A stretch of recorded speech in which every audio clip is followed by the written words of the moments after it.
A former paramedic just crashed the Dow 800 points with a Substack post, and it's only Monday. He called it a thought experiment. The market obviously called sell signal. The scariest part was that nobody could really point to why he was wrong. So, record scratch, you're probably wondering how we got here. Some context. James Van Galen used to work as a paramedic in Connecticut, also co-founded one of the state's first medical marijuana dispensaries, something that a lot of investors needed after today. Now he runs Citrini Research, which is the top finance account on Substack. His portfolio is up by over 200% since 2023. He's been warning about AI's impact on white-collar jobs since at least April 2025, when he told a podcast there was a sword of Damocles hanging over knowledge workers, which basically means they're screwed. This morning, he published a thought experiment written from the perspective June 2028, near future. It actually read like really good sci-fi, and maybe a few years ago we would have believed that it really was. But the premise here was, if AI succeeds too well, like what if productivity explodes, margins expand, companies fire everyone, and the economy collapses? What if the most bullish scenario is actually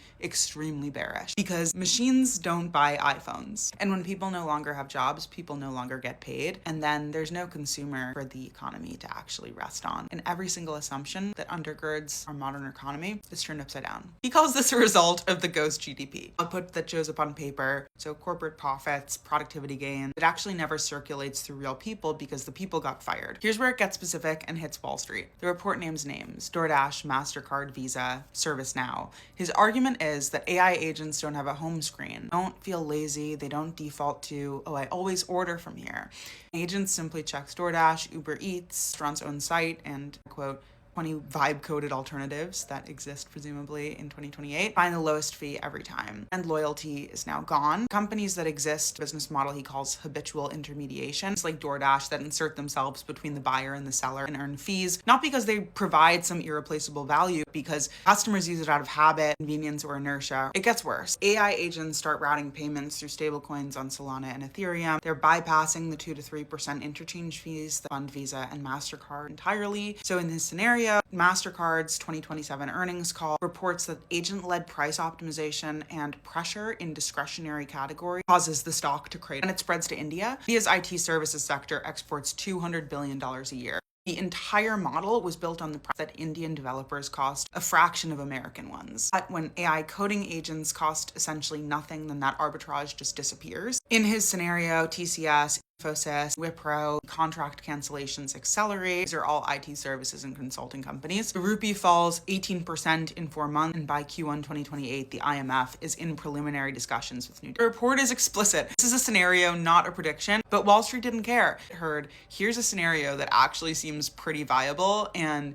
analysts couldn't really figure out how to beat down suggestions about what could actually happen if you play the tape out just a few years. DoorDash dropped 7%, MongoDB dropped 6%, ServiceNow and Salesforce dropped 4%, Visa and MasterCard fell over 4%. IBM, which wasn't even in the report, dropped 13%. It was its worst day since 2000. On top of that, Anthropic announced the same morning that Claude can now modernize a system that is a $30 billion annual market for it, so that's double whammy for IBM. Reporting one out. Michael Burry, the bear of bears, guy who predicted 2008, retweeted the Citrini report with, "And you think I'm bearish?" If you have Michael Burry calling you out for being bearish, you're really setting new records. DoorDash co-founder Andy Fang also responded on X. He said, "We definitely believe agentic commerce will be transformative to the industry. The ground is shifting underneath our feet," which is exactly what you want to hear as an investor. But here's the real question that the report asks. The entirety of modern economic history, the scarce input was human intelligence. Capital was abundant. Even natural resources were finite but replaceable. The only thing that couldn't be replicated at scale is just human abilities to analyze, decide, create, persuade. What happens if that's no longer scarce? In this scenario, labor's share of GDP falls from 56% to 46%